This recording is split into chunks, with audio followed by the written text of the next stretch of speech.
Bonjour les beaux rayons de soleil et bienvenue pour un nouveau point lecture.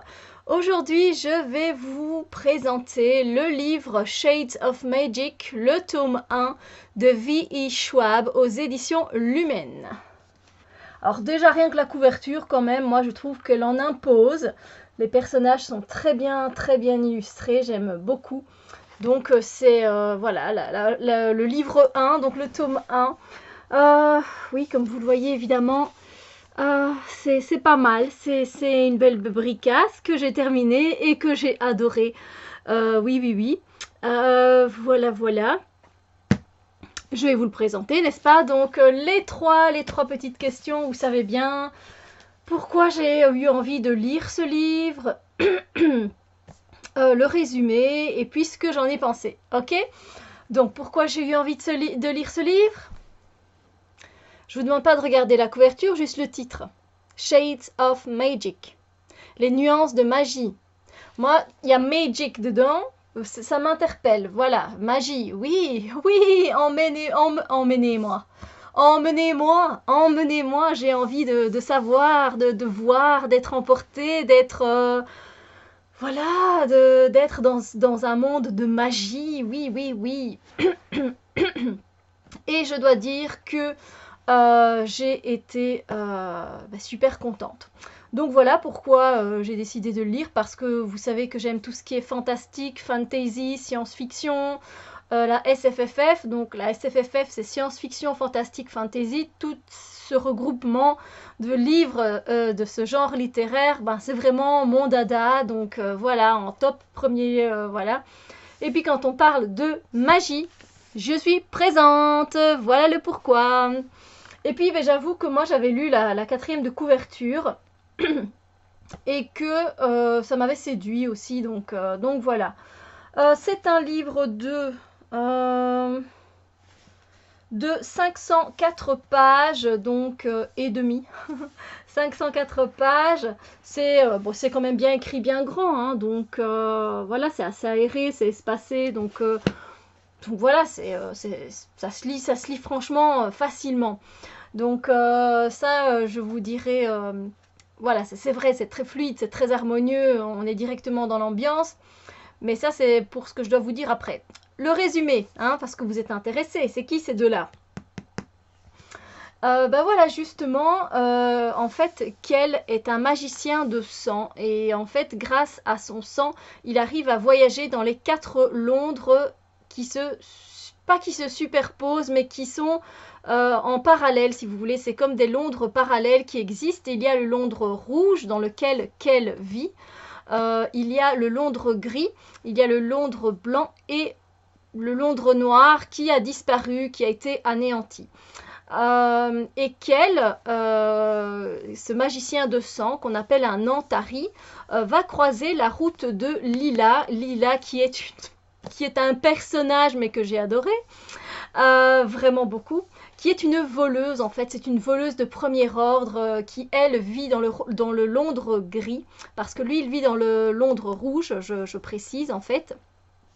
Donc Kel est un magicien, mais c'est aussi le fils adoptif du roi et de la reine du Londres rouge. Et Lila est une voleuse qui, je pense, son père a voulu la vendre pour payer ses dettes. Donc elle a clairement fait comprendre, elle a égorgé le gars qui allait lui sauter dessus. Donc voilà, c'est quelqu'un qui n'a pas froid aux yeux, Lila, et c'est une voleuse. Et elle vit sa vie comme ça. Elle veut vivre de liberté, mais elle a besoin aussi d'argent pour vivre. Et donc, elle vit pendant tout un temps dans le Londres gris. Et elle vit pendant une petite partie du livre. Elle vit avec Byron qui tient une taverne en fait, et elle loge dans une chambre là-bas. Donc voilà. Et fait qu'à un moment, Lila, vu que Kel peut voyager dans les différents Londres, c'est un des seuls qui peut faire ça, avec un autre magicien également. Eh bien, en allant d'un Londres à l'autre, il va tomber sur Lila. Lila va le voler, en fait. Elle va lui voler une pierre magique et malfaisante, parce que remplie de magie malfaisante, malveillante. Voilà. Et après, ben voilà, ils vont... voilà, je vais m'arrêter là, parce que sinon, je vais commencer à spoiler. Donc, en gros, j'espère que j'ai été assez claire pour le résumé. Hein? Bon, voilà. Donc, c'est pour ça que je vais vous lire la 4e de couverture, qui vous expliquera peut-être mieux que moi. Pourtant, c'est simple à expliquer, hein, j'avoue. Alors, quel est le dernier des magiciens de sang, des sorciers capables de voyager d'un monde à l'autre? Des mondes, il y en a 4, dont Londres est à chaque fois le cœur et l'âme. Le nôtre est gris, sans magie d'aucune sorte. Celui de Quel, rouge, on y respire le merveilleux à chaque bouffée d'air. Le 3e est blanc. Là, les sortilèges se font si rares qu'on s'y tranche la gorge pour une simple incantation. Le dernier est noir, noir comme la mort qui l'a envahi quand la magie a dévoré tout ce qui s'y trouvait, obligeant les 3 autres à couper tout lien avec lui. Bon, jusque-là, je pense que j'ai repris pas mal de trucs, hein, ça va. Depuis cette contagion, il est interdit de transporter le moindre objet entre les univers. C'est malgré tout ce que Quel va prendre le risque de faire, histoire de défier la famille royale qu'il a pourtant adoptée comme son fils, à commencer par le prince Ri, son frère, pour qui il donnerait par ailleurs sa vie sans hésiter. Mais à force de jouer avec le feu, il finit par commettre l'irréparable. Il emporte jusque dans le Londres gris une pierre noire comme la nuit qu'une jeune fille du nom de Lila décide sur un coup de tête de lui subtiliser. Pour elle comme pour lui, pour leurs 2 mondes à vrai dire, le compte à rebours est lancé. Donc voilà. Ouais, je pense que j'ai quand même plus ou moins bien résumé. Et voilà. Ensuite, les critiques. Ah voilà, c'est pas un coup de cœur, mais c'est un 5 sur 5. Je mets la note de 5 sur 5. Il n'y a pas eu juste un petit truc en plus qui a fait que oui, c'était juste un coup de cœur. Non, c'est un beau 5 sur 5, franchement. Mais j'ai rien à redire en fait. C'est juste que voilà, j'avais hâte de retrouver les personnages à chaque fois que j'avais le temps de lire. J'étais là, je dis, ouh, vite, j'ai envie de retrouver Quel et Lila parce que j'adore leurs aventures. Parce que voilà, j'adore l'ambiance, l'atmosphère qui s'y dégage. Voilà, dans le Londres rouge, on se sent voilà empli de magie. Il y a de la magie partout. Tout est enchanté. Il y a des sorts, etc. Ensuite, on va dans le Londres gris. C'est un Londres terne, voilà, hein, qui est un malade où les gens essayent de survivre, pardon, un peu comme notre société en fait. Ensuite, il y a le Londres blanc, et là, le Londres blanc, on voit que les gens sont comme des zombies affamés parce qu'ils n'ont pas eu de magie depuis tellement longtemps. Le Londres noir, bon, il n'est plus là, donc on n'en a aucun mot. Donc voilà, déjà rien que ça, de passer d'un Londres à l'autre comme ça nous emmène à chaque fois dans des mondes différents et moi ça m'a emporté vraiment. Donc je trouve que le décor a été bien choisi avec ces Londres différents. J'ai trouvé l'idée très intéressante. Ensuite, voilà que Quel, lui, il adore donc en fait de ramener à chaque fois un objet de chaque Londres dans lequel on l'envoie en fait pour des missions. C'est le roi qui l'envoie pour des missions. Et lui, ben voilà, il a quand même envie de ramener à chaque fois un petit objet de chaque Londres, le gris, le blanc, voilà. Donc voilà, je trouvais ça super intéressant. Et puis, il y a de la magie tout au long du livre, tout au long, vraiment. Par exemple, Quel, pour passer d'un monde à l'autre, il doit se couper la main et il doit dire une petite incantation pour passer d'un autre monde. Donc, par exemple, pour traverser, je m'en souviens parce que je l'ai terminé hier, donc il va dire Astravars, si je me souviens bien. Donc, c'est traverser. Et donc, il va passer dans l'autre monde. Et il y a comme ça des portails et il passe. Donc ça, c'est un exemple de magie. Ensuite, il y a des combats de magie aussi également. Donc c'est en fait, il n'y a pas de répit parce que c'est un récit qui est très haletant, voilà, qui bouge tout le temps. De page en page, on a de nouvelles choses qui viennent dans le récit et qui sont surprenantes et qui sont dans l'action, dans le mouvement et c'est super chouette. Voilà, il y a du suspense, il y a de l'intrigue, il y a des choses auxquelles je l'ai pas vu venir, c'était chouette. Voilà, et puis ce que j'ai bien aimé, c'est que dans ce premier tome, il n'y a pas de romance en fait. C'est pas, je vais pas vous spoiler, hein, mais bon voilà, je vous dis que il n'y a pas de romance. Bon alors il y a un tout petit truc, mais c'est très très fin, c'est très subtil en fait.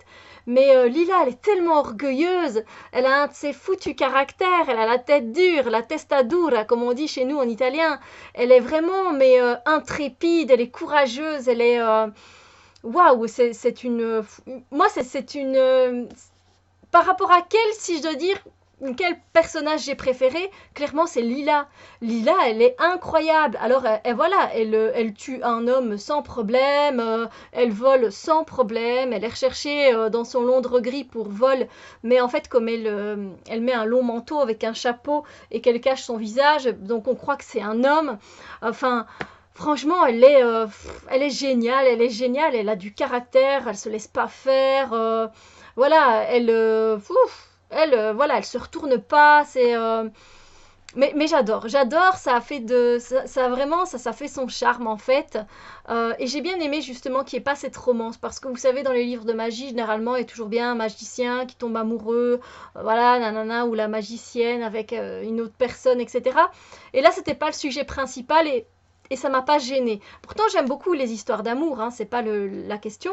Mais voilà, qui en est pas vraiment ici, c'est rien. Voilà, ils étaient concentrés sur leur quête, sur ce qu'ils avaient à faire, et c'était génial, quoi. Donc, et la façon dont la vie de Lila et de Kel se sont imbriquées l'une avec l'autre, c'était aussi très intéressant.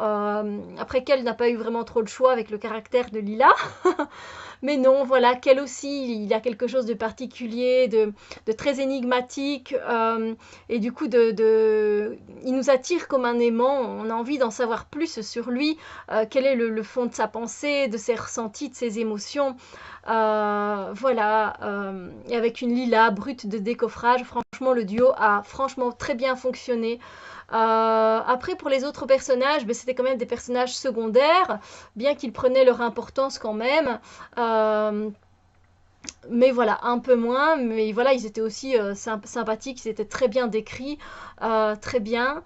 Qu'est-ce que je peux vous dire d'autre? Voilà, l'ambiance géniale, l'idée donc des différents Londres, génial aussi. Magie, génial, personnages géniaux. Voilà, vous avez compris, c'est pour ça que j'ai mis 5 sur 5. Moi, je me suis pas ennuyée et j'avais hâte. Et quand j'ai hâte, généralement, de me replonger dans le livre, mais genre, que j'y pense de la journée, genre, oh purée, j'aimerais déjà être ce soir pour pouvoir lire un peu, quoi. Ou alors cet après-midi, si j'ai un peu de temps, de lire, voilà, un petit chapitre ou quoi. Voilà. Donc moi pour ça, c'est d'office, c'est un bon signe que ça risque d'être une très bonne lecture. Après des fois, voilà, on s'y attend pas, on est déçu, etc. Mais là, non. Génial, 5 sur 5. Donc vous vous doutez bien que là, voilà, je vais commander le tome 2. Ouais, je vais commander le tome 2. Le tome 3 est sorti il n'y a pas longtemps en plus, donc en français. Donc voilà, c'est une trilogie, donc ça c'est top aussi. Parce que quand il y a des tomes à rallonge comme ça, des fois, on se dit, ben voilà, après il faut attendre la sortie, voilà, il faut vraiment se souvenir du début de l'histoire, etc. Moi je trouve que 3 tomes c'est généralement très bien. Voilà, une belle trilogie, c'est toujours sympa. Donc, n'ayez pas peur des 500 pages. Franchement, comme vous l'avez vu, c'est écrit voilà, très grand, c'est aéré, c'est espacé, donc voilà. Ah oui, il y a quelque chose aussi que j'avais envie de vous partager. En fait, comme ça fait partie de la magie, j'ai bien aimé, en fait, c'est un objet, en fait, qui existe dans un des Londres, je ne sais plus lequel.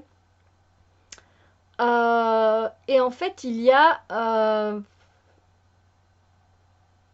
un objet particulier que j'ai envie juste de vous décrire comme ça parce que je trouve que c'est particulier. C'est un objet de divination. Alors, voilà, on va mettre quel marqua un temps d'hésitation. Une table de divination était appuyée contre un mur. L'objet n'avait pas la même fonction que les panneaux d'ardoise lisses qui relayaient les messages des autorités et des particuliers dans toute la ville. Il contenait un petit bassin d'eau enchanté dont la surface reflétait les idées, les souvenirs, les images qui habitaient l'esprit de son utilisateur. Il permettait non seulement la réflexion, mais aussi le partage des pensées quand la parole ne suffisait plus ou faisait défaut. Je sais pas, je trouvais ça sympa comme objet. Voilà, justement, quand on se souvient plus de tout ce qu'on a vécu et tout, c'est une table de divination, mais plus de réflexion aussi, où il y a toutes nos pensées. Voilà, comme un bassin d'eau où on va se plonger dedans. Ça me fait penser un peu à Harry Potter, en fait. Il y a ce genre d'objet chez Dumbledore, si vous vous souvenez bien, si vous avez suivi Harry Potter. Alors je ne sais plus hein, dans quel tome ou dans quel film on voit cet objet, mais c'est un genre de... C'est pas une fontaine, mais c'est sur pied comme ça. Et puis après, voilà, c'est un petit bassin qui est rempli d'eau. Et quand Harry Potter se plonge dedans, il a des souvenirs en fait de ce qui s'est passé. Ah ben, moi, ça m'a fait penser un peu à ça. Et je sais pas, je trouvais l'objet sympa. Voilà. C'était le partage. Donc voilà, j'espère que ce point lecture vous a fait plaisir. Là, je viens de commencer quelques pages d'un nouveau bouquin aussi. J'ai hâte en fait aussi. C'est aussi que de la magie. Donc voilà, vous savez bien que la prochaine fois, je reviens avec un monde de fantastique ou fantasy ou voilà. Donc voilà. Sur ce, ben moi je vous le souhaite une merveilleuse journée et on se retrouve très bientôt pour d'autres vidéos. Bisous lumière.